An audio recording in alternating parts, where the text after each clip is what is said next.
Caritas wamuniga shiramo niyo Bosco neza man araza kubura niyo Bosco ajya akora n'ibintu yitwaza ngo ntabwo abona nguyu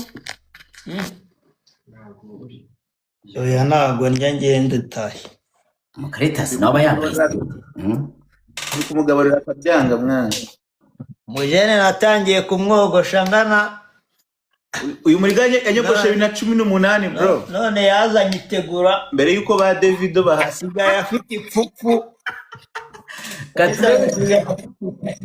no muriganye unose kuri kuba nkaho wandemye kandi waranyogoshe gusa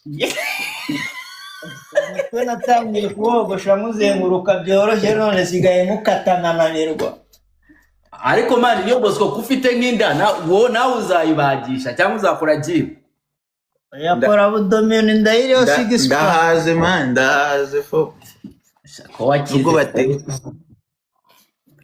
ko wakize gututana nese phone uragafata gutya ntagushaka ariko ntabwo ngiye kumara kirekire hano man zidumba fresher afite mubwira umuntu base sibambone sibone nibambone kabisa ngo mundebe mu nkunde ana rapyatuye kandi mu nyango ngenda babara ngo ndabibwira mama ubu byumva wamuniga ubu byumva nk'ubu ngubu uzi umuntu usa neza ariko rapyatuye pe ibazo ufite nk'agapenke ibazo ufite nk'agasatsi utazigera wogosha uruhara se n'ubundi ko nta kazaguha uru ruhara ari ikintu warukoreraho rugahinduka uzakwambika agaperike ugahangana n'abantu hari Nyarugenge wowe kandi wabwo uranzi mu buzima busanzwe ntabwo nzi mu magambo Dumba ni umujene rega sinakubonye se rega buriya hari abantu bavuga wa bameze nka mbirasi batakuzi ingenda nakubonye batazi kibamba ninde batazi ngo Dumba ni umujene bro nkwanga iyo uri kwivugishwa utugambo tutari two jya wumva avuga utugambo ukagiramo nibyo byonyine bitagira utugambo twanjye tuba twabazengereje ukuntu ngo tugambo kibi nakanwa kuko utugambo tuva mu kirenge niyo okay ndaringaniye ikindi kintu mfite uruhara ntabwo ni muremure sindi mugufi ikindi kintu iyo utekereje ukuntu naba nsa bameze gute brown right brown ndi inzobe yego Dumba ni kazungu ikindi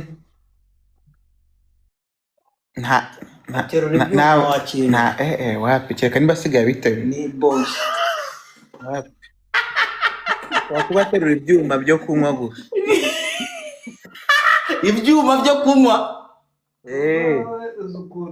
ushobora kuba uterura ibyuma bya byuma bigura icyatsi wumva se abantu bamuvuga neza ukagira ngo aranavuna uza gufasha wowe ishakira akazi ikibazo nuko utazogosha uruhara ariko ntabwo ndi muremure ntabwo ndi mugufi mfite uruhara indi inzobe ukuri kose uramaze tukwihorere ntago ndumva bitanshishikaje kugusobanura turi kumwe ndumva ntabwo ngiye gukomeza kukuvugaho tuvuge ku bindi ubwo se niyo Bosco wamuniga niyo Bosco uramurangije kumwogosha se ndamurangije ubu ngubu ngiye gucaho nanjye mu kanya ahubwo nyine reka buretse gatoya yari yogoshe kwa rugupyatura ibintu bizaba ndashaka uruhuka man ushaka uruhuka se nisangane kandi agenda nagasasa bungu ubu nagasasa ba ijoro reka tuganiremo nk'iminota 15 nukubite nka veni isaha niga basuhuze ariko dunda kwemera urabizi ko mwemera kurusha uko unyemera bagira gutya kanzamura yanzamura abantu bakagira bati oya wamuniga turaza gukora iyindi live yanjye nawe ndagufatira umwanya tuvuge ku bigwi byawe kandi I love you bro, I love you Nawe so much. bikomera sana. Ariko ugire kutuga. Umva Niba kandi. umugi ubura kumubwira Dumba ko umukunda hari, ukabimubwira live. Dumba gusa mubwiye ngo I love you man, I love you, my ubishaka brother. man. Njye niyo Bosco hano nzahurira nawe nzagusoma ku munwa central. Nzakuruma. Ushaka urupfa soma impyisi. Ubwo uzahita unduma. Ikintu cyonyine uzabusomye impyisi. Umva none ejo n'ubukwe, ejo muzakora ubukwe iyihe party mu bukwe? Ubukwe mani ntabwo ari concert, nawe ntushaka kubizanamo ibintu. Uzi ko wagira ngo uri kukwanga ejo ni igitaramo. Abaho gusaba no gukwa. Ibyo warabikoze? Humura ibintu byose ni neza, ubwo we ngwino tega indege izakugeza, wenda uzageza nka hano uje ngo ikugeze turi muri reception, wenda uzaza turi muri reception. Ubu barimo ubu ni okay, ejo hazaba iki? Di byose ejo hazaba ibintu byose. Gusaba no gukwa byararangiye se? As a ceremony it will take place tomorrow, ariko ntabwo na tomorrow kuko already turi mu gitondo. Reception ni ryari? Byose ejo. Gusaba no gukwa reception ubwo gutwikurura. Ewe urabizi nabyo.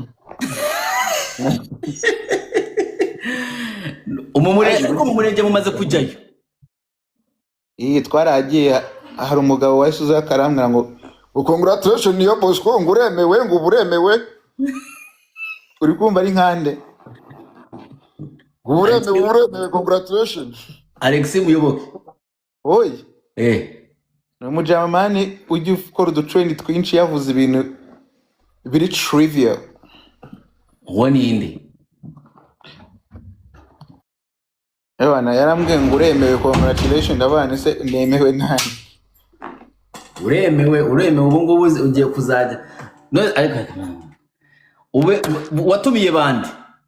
Abantu bazaba bahari uvuga ati no muntu namutumiye agomba kuba hari. Man, ubukwe nitubwamamaza uratuma wita bubi ikintu kimeze nk'igitaramo cyanjye cyangwa nzajyamo. Mwese nuntumiye. Kandi this is very personal, ariko ubukwe burahari. Dumba ntago nishimiye ko ngutanze ku myaka wa 47 rwose, ntago mba numva ibyo bintu bishimishije. Ibyo maze kwahukana kabiri my friend ibyihorere. James K wa alaikum salam wa rahmatullahi wa barakatuh. Ntabwo astagfirullah Jesse ishobora kuva mu idini yanjye y'abasilamu nta navamo. Urumva maze kwahukana kabiri? Maze kwahukana kabiri noza. Ubuse mubwire ngo felicitation. Nawe tuzayikubwira. Abana harya ubu ntibabaye 8? Mufite abana 3. Arimo na za manga. Mufite abana 3. Impanga se zindi wambwiye wabyaye byagenze gute? Hari pastor ejo bundi yansengera arambwira ngo nzabyara impanga, ariko ewan ninda nari nateye umukobwa yahise ayikuramo. Yavugaga mani impanga zino is ubwo numva ko pastor wallahi yamwe n'impanga zanjye zari kubamo. Pastor wahura ese ubwo wahura na pastor uzuko ni ibintu biba bidahura cyane pastor na Dumba. Ni uko ugiye gukora ubukwe ubutekereza kuri divorce uyitekerezaho nayo? No, there is nothing like divorce. Reka kwivugisha ibyongereza abanyarwanda urabazi ko ntabyo bazi.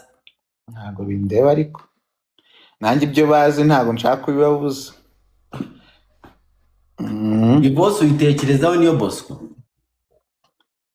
Nko gute? Ko ubuzi katuvuge iyi question iraza kuba more serious, right? Nabwoza kuba mu rwenya katuvuge ari serious. Naba serious mani kuva kare. Ngiye kubaza byabaye serious kare kuva kare. Ndashaka kubaza kukubaza urabizi ko haba hari hindrance nyinshi nyine mu buzima bw'umuntu, aho ugasanga deja urarivinga na situation nyine itari nomo nk'abandi bantu basanzwe. Urumva se umukobwa ntabwo ashobora kugera aho ngaho mu bihe bibi akaba yashaka ko mutandukana. Ibyo bintu ujye ubitekerezaho ukavuga ati ibi bintu bishobora kuzabisanga imbere. For her to break up, ntabwo ari ibyanjye byo. It's all about the person who nirumva wo kubitekereza sinjye kuko it's not me who can do that. Ariko ntabwo iyo turi mu byiza gutekereza ku bibi ni ukubyikururira. Urabona nk'urupfu,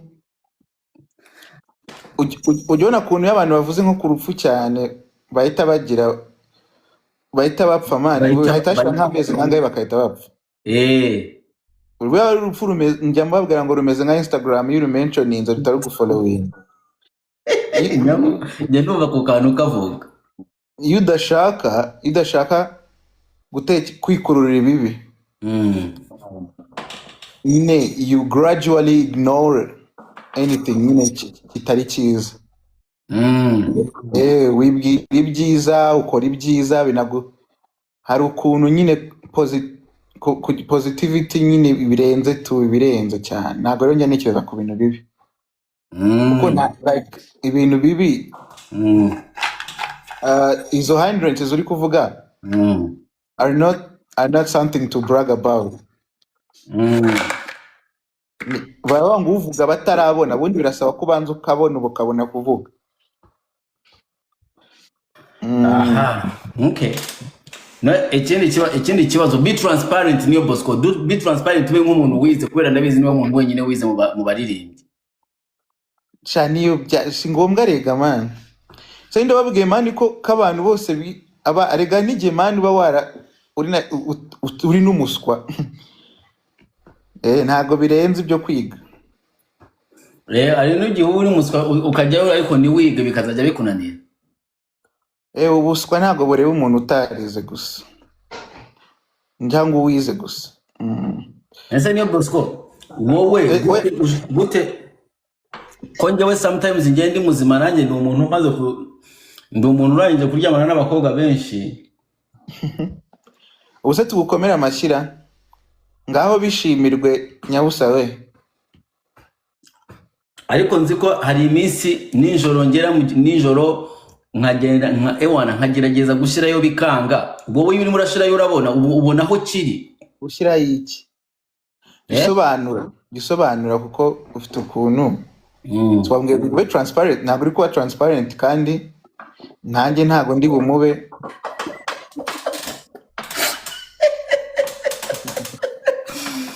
Niyo Bosco urashaka ko ma transparent mbivuge neza. Nuvuga ikintu kibi dahita mvaho. Kandi urambwira mu be transparent kandi urambwira ngo nivuga ikibazo cyo gushyira ahubwo icyo cyo gushyira na uvuga nyine uko washaka kubivuga ariko utabaye umuntu w'igihindu gembe uvuga ibyo abonye. Igihindu gembe urakizi? Dumba Ikinyarwanda rwose nawe cyarakwisobye pe. Ariko Ikinyarwanda Abanyarwanda barabizi ko mugiye munyigisha gahoro gahoro, ari n'amagambo menshi njya nigira kuri wowe. Wajya kuvuga ngo nya ukayigira na wenda wajya kuvuga ngo wenda uvuze nk'abanyamuhe kaba ngo n'abanamuhe. Urambeshe abanyamuhe bahita bavuga abanamuhe. Inyanja ukavuga ngo ni inanje. Oya, iyo bigeze nijoro ukajya gutera akabariro ntibikugora kugira ngo winjire aho umukobwa ari. Kandi aribwo ngiye gushaka mwana. Ariko kubera imyaka ufite buriya ku myaka 47 nzayanze umugure wambwiye ngo waryamanye na benshi.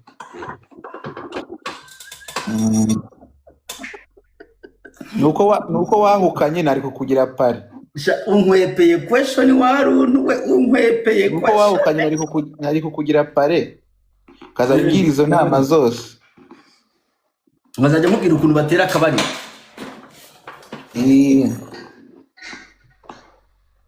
buriya nagumaga nibaza nkavuga ati niyo boss nicyo kintu cya mbere bambwira ngo niyo boss kagiye kurongora nahise vuga ati niyo boss kose azagikura he wowe ugikura he icyo ngicyo uri kuvuga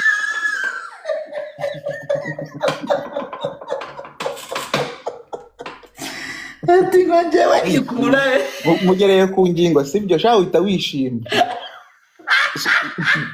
urabiserebura mbishatse nazamenya ibyo ushaka kugeraho nkahita mbifasha umuhungu wanjye niyo yo ako man baguha ibiceri kuri TikTok baguha ibiceri kuri usigaye bakunda usigaye hari igihe njya ncaho wowe na Godfather muri kuvuga mwumva ngako nikabacika guys ako nikabacika wagira ngo muri wagira ngo muri guhiga you guys are always hunting ngako nikabacika ngo shiramo intare ngo shiramo intare vuba ngo tapping abahura gato mu bengo ngo ndabaha n'umuheto akira umuheto wumva nakuza ko bijya naho ibiceri ntuyinjize wenyine ntuyarye oya ofete kuri TikTok abantu baba bagomba kuguha gifts kugira ngo zikuremo amafaranga so bataziguhaye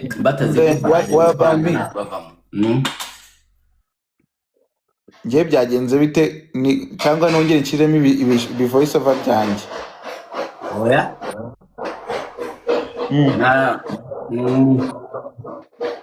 ntabwo mashaka ko bibwiriza cause baranazitanga mashaka ko bibwiriza ntabwo mashaka kuzigusabira cyane urumva ikindi gihe dushobora gukora live ari izo nje kugusabira noneho ariko ubu ngubu reka tuvuge ku bukwe bwawe abantu babimenye umusitari ubundi ntabwo akora ubukwe especially umuntu nkawe umaze gukorera industry ibintu byinshi wanditse indirimbo y'amahiti menshi abanyarwanda bakunze mba numva nkanjye ng'umublogger w'umu-influencer ubukwe iyo bubaye ngomba kuza nabyo nkabivugaho cause ni nabyo tugurisha nabyo like showbiz n'iki ugurisha umuziki na showbiz we nyigisha ntoza ngira inama mugira inama y'iki ngiye impamvu ndi hano nawe ari ubukwe bwawe ubu nicyo twakora gushyamo akantu ka ako kantu ntabwo kamenyereyeho ntabwo menyereye nanjye mvuga nk'abantu biyubashye ngo hari igihe noneho umuntu avuga ngo akavuga n'ibintu bitumvikana yabanje gushyiramo n'umwanya ibyanjye byumvikanye ngo oya we byumvikanye kuko bavuga ibintu byiza niyo Bosco beze bite se oya uretse gatoya urambaza iki naribi ntacyo nkubajije wewe urambaza bibiki girlfriend wawe mwatangiye gusohokana ryari ko nzi kuri inshuti yanjye kandi utigeze ubimbwira ndabizi ko tuvugana cyane nuzana ibintu nk'ibyo byo reka tuvuge kuri njye ntabwo mfite uburenganzira bwo kumuvugaho aka kanya ariko nzabumusaba kuko ntabwo nzaguma ari uko bimeze ntabwo ushaka kutubwira girlfriend wawe wowe mwamenyanye naho wahuriye nawe wapi we kuki utarugera uvuga ku bagore bawe shaho batandukanye ufite ngo ugende uvuga umwe kuri umwe n'ukuntu byagenze ariko ushaka kubimenya nabikubwira kuki nshaka kubimenya ko ariho ibyawe ubu aba involved gute kaba atari kuri live nawe nyine ngazemo nyine tuvuge wampaye namba ari nkamuhamagara umubaza iki kari aho bitangirira ahubwo ubundi ari nk'abantu baba batagomba kuza muri ibi cyane cyane iyo atari yo kariyeri bahisemo uko bahisemo bahisemo uri muri kariyeri ariko ntibahisemo kariyeri nkayo ubwayo ujya utekereza ko baguca inyuma nawe se baramutse imbere yanjye haramutse nta kintu na kimwe gihari bagaca inyuma bagenda, nyine ariho hari inzira nyine bahaca. inyuma ariyo hari inzira bahita baca bakagenda. Nanjye nyine nk'imbere umuntu ari imbere yanjye ubwo naca inyuma ye.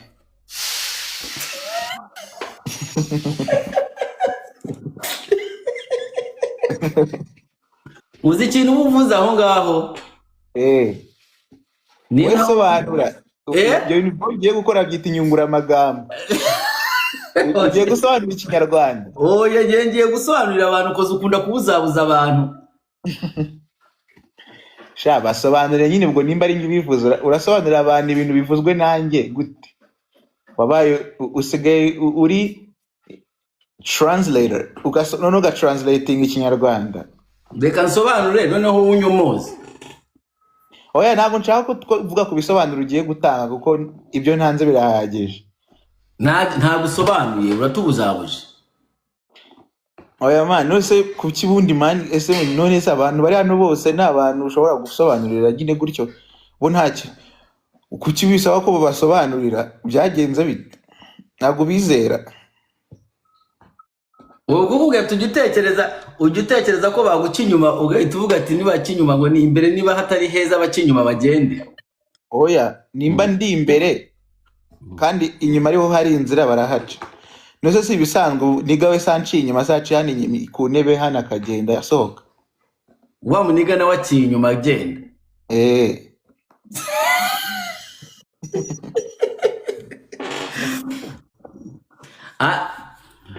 Uba wumva ufite umutima ukunda nyine byadanje. Umutima ukunda se cyane man, umutima ukunda. Umutima wanga nawe ukura he? No, ku buryo ukunda umukobwa nyine ukamukunda ukumva uramukunze byadanje. Ubu umukobwa nkwereke? Bituma umukobwa nkwereke njyewe.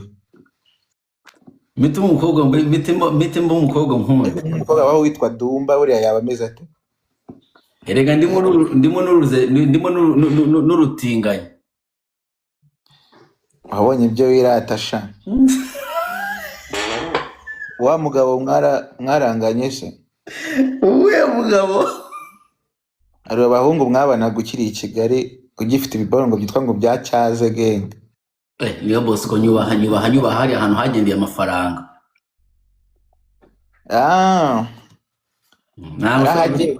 Ako Dumba nawe wapi kabisa?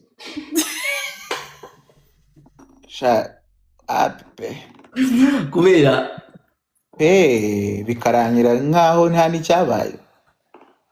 Niyo Fifira yaracyakora umuziki kandi arimo arakora umuziki mwiza, afite miliyoni views. Yiga akafite akarimbo kiwe kadanje nkunda ari kumwe na Betrayed.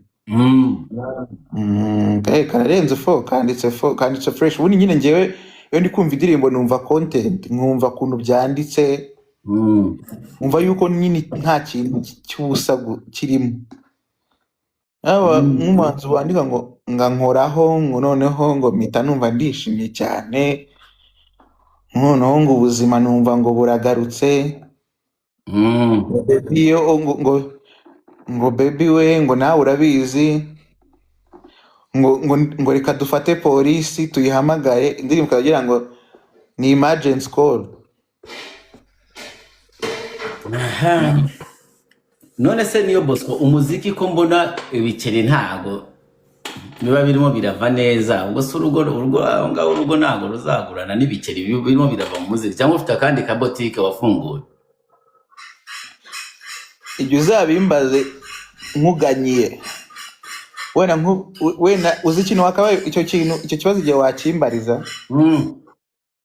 Ni nk'igihe nk'aho waba ari nkawe landlord kandi ukaba uri papa ukaba uri mama, kutambajije impamvu se kutakimbajije nyitangira umuziki ko cyagiye waje hariya Sun City ukaba ubimbajije ubu. Wari ukiri muto ntabwo wazoba gusubiza ibisubizo nk'ibi, ntabwo wari uzi aho bijya naho biva. Ubu se narakuze ngana nawe ko n'ubundi muto kuri wowe. Ubu se ufite imyaka ingahe? Mfite imyaka myinshi n'indi y'ubusa. none se namenya gute kuri muto kuri njyewe ntazi imyaka yawe? Harya wambwiye ko ufite abana bangahe? 7? Mfite abana batatu. Kandi bose umwe turangana. Hari umujama wambwiye tungana. Kare. Hari umujama wambwiye tungana w'umusore ngo usigaye ngo ari umumotari hariya mu Biryogo. Nanda nigeze ntera i Kigali wallahi. Nanda Hari bambwiye ngo tumba gatungana w'umumotari mu Biryogo ngo niba ari inde? Nimba ari Rwabuzi, nta mwana witwa Rwabuzi isoni ugira? Kuva narasambanye sindaterera indi Kigali. Nibaho. Ngiye kureka ngende manduhuke, mfite isaha imwe yonyine Sayo ngomba kuruhuka ejo umunsi uraburi muremure. Niyo Bosco afite ubukwe ejo, ariko tubanje guca hano kugira ngo tuganiremo gake.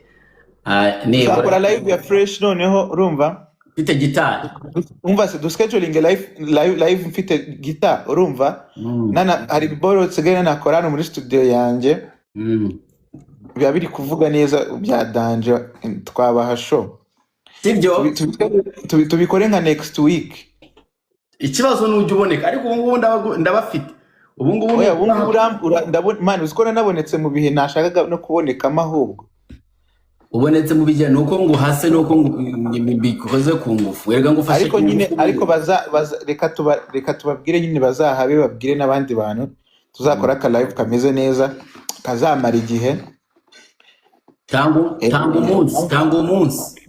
Naye mba numva ari ibintu birenze tu. Tangu umunsi. Muri working days urakora se? Nyine ujye ukora. Uhora ubundi atema ibitundi muri holiday. Okay. Tubikubite kuwa 3 cyangwa kuwa 2 hitamo umunsi aho ngaho. Ubwo se uvuye muri stress z'ubukwera? Oya ntari imandi stress nyine zirarangira umuntu akarukaho nk'iminsi nk'ibiri. Ngiye nkasubira mu kazi. Kuwa 3 cyangwa kuwa 2. Nzaguhamagara kuwa 2 ninumva utahari. Nzaguhamagara kuwa 3. Oya ubwo ni ngombwa ko bamenya ngo ni ryari kugira ngo bazabe bahageze. Reka dukore kuwa 2. So kuwa 2 ya Niyo Bosco tuzabana hano dutaramanye. Amasaha ni mugoroba. Ni fresh. Tuzaba dutaramanye afite gitari ducurange ewana. Tuzacuranga tuvuge tubaganirize. Uzashyiraho n'abantu bajye bakubakinga. Hari abandi bantu arya babita gute? Nka hano arya ni co-host. Aba co-host. Hano nire mu co-host wawe? Ninjye. Hani wowe. Okay. Urashaka ko tuzashiraho abantu benshi interacting n'abantu? Ariko nyine bari understanding ibyo nzandi gukora. Tuzaba turi kuririmba nkumva umuntu arashaka kumbaza ibintu bijyanye n'ubuhinzi. Kandi ntago ibyo bintu bari byo. Okay. Niyo Bosco, ariko uyu niwe girlfriend wawe wa mbere niwe wa nyuma, ntabwo yabaye wa mbere? Ntabwo nshaka kuzana umuntu utari kuri live hano ngo tumuvugeho uzajye ubyubaha. Oya, uzajye ubyubaha dumba. Ngiye buriya twavuga ibintu byose, ariko nyine iyo dushyizemo abandi bantu ntabwo uzigera wumva mbivugaho. Niho yareka gukanga umaze kugira abagabo friend. Oya we ntushake ntiwikange. Umaze kugira abagabo bangahe? Umaze kugira abagabo friend bangahe? Ufite aba ex bangahe? Ama ex ngira. Niyo? Ama ex ngira. Niyo? Urazaga kumbwira ko ari ubwa mbere ugiye kukibona? Umva kano kaboro kakavuga ngo niyo. Gakore twumve. Niyo. Oya se kandi. No se ko ni ukorana na Duma ni ukorana n'ipusi. Kubita kandi twumve atari tell that cat to retreat. Umva. Oya ako ngako kari kakonani.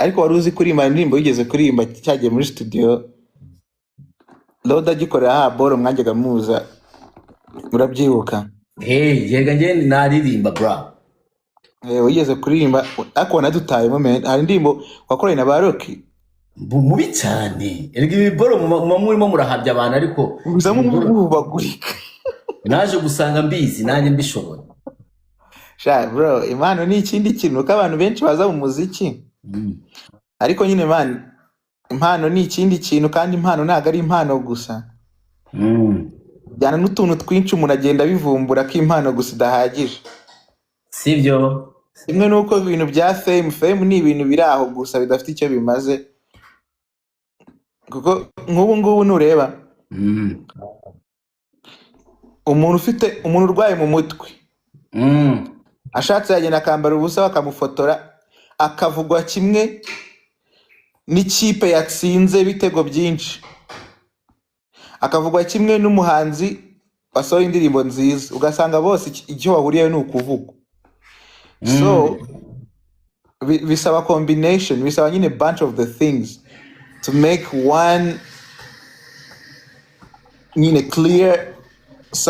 clear thing to brag about atari kuvuga ngo iki ngo ni kimwe gusa ngo ni iki ariko ibyo